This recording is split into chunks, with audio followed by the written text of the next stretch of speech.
By 2014, professional wrestling had one certainty. Every WrestleMania, one match was already decided before the bell rang. The Undertaker would win. 21 times he had walked into the biggest stage in wrestling, and 21 times he walked out undefeated. Fans didn't tune in to see if he'd win, they tuned in to see how. Then, in April 2014, Brock Lesnar ended it. 3 F5s, 1 pin. 21 years of mythology collapsed in seconds, and the arena went silent in a way wrestling crowds almost never go silent. That night didn't end The Undertaker's story. It started his last one. What followed was 6 years of a man fighting his own body, his own legacy, and eventually his own retirement, in ways far stranger and more human than the indestructible character he'd built over 3 decades. This is the story of how The Undertaker's final chapter became one of the most quietly emotional arcs in wrestling history, and how a man well into his 50s, in constant pain, kept walking back through that curtain anyway, long after the world assumed he was finished.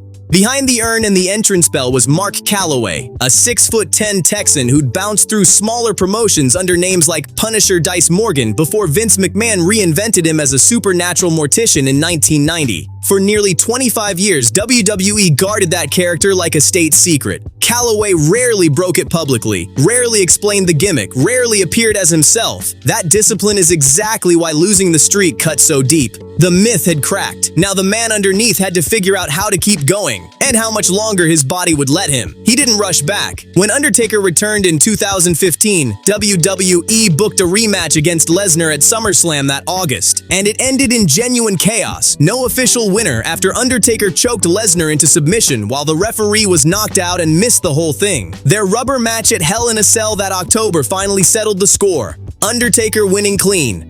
But the real story was happening away from the cameras.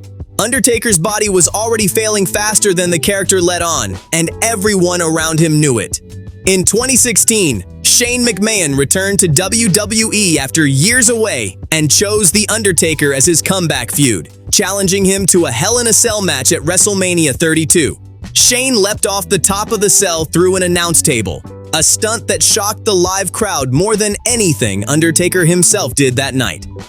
Undertaker won, but he needed help just walking to the back. Hiding the damage was getting harder every year.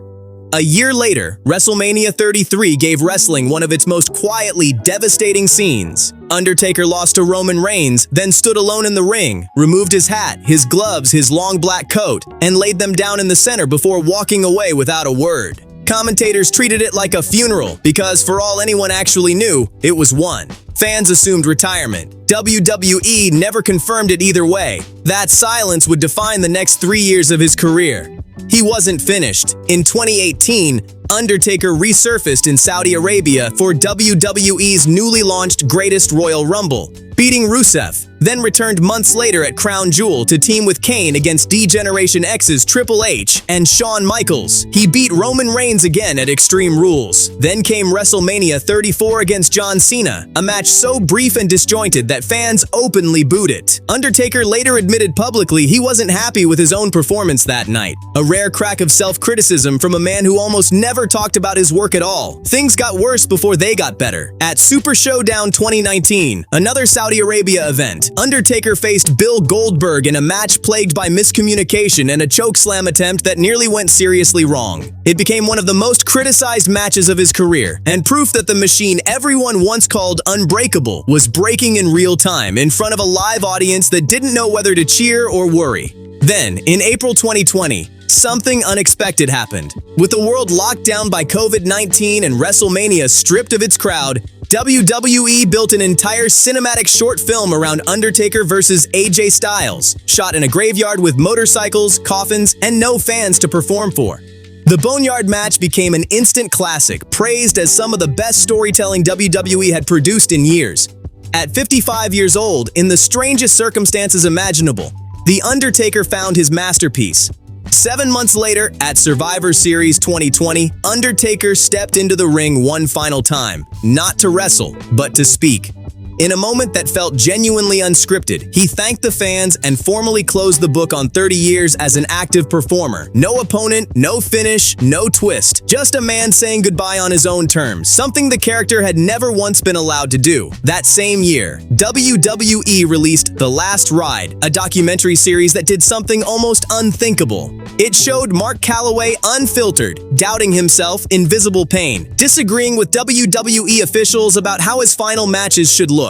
For a performer who'd spent 30 years refusing to break character, watching him openly wrestle with his own mortality on camera hit harder than any storyline WWE had ever written for him. In 2022, WWE inducted The Undertaker into its Hall of Fame, with Triple H and Shawn Michaels leading the ceremony. By then, Calaway had already rebuilt a life outside the ring. He married fellow WWE performer Michelle McCool in 2010, and the two now raised 2 daughters together. In 2021, they launched a podcast, speaking candidly about their marriage and his career in a way the character never could have.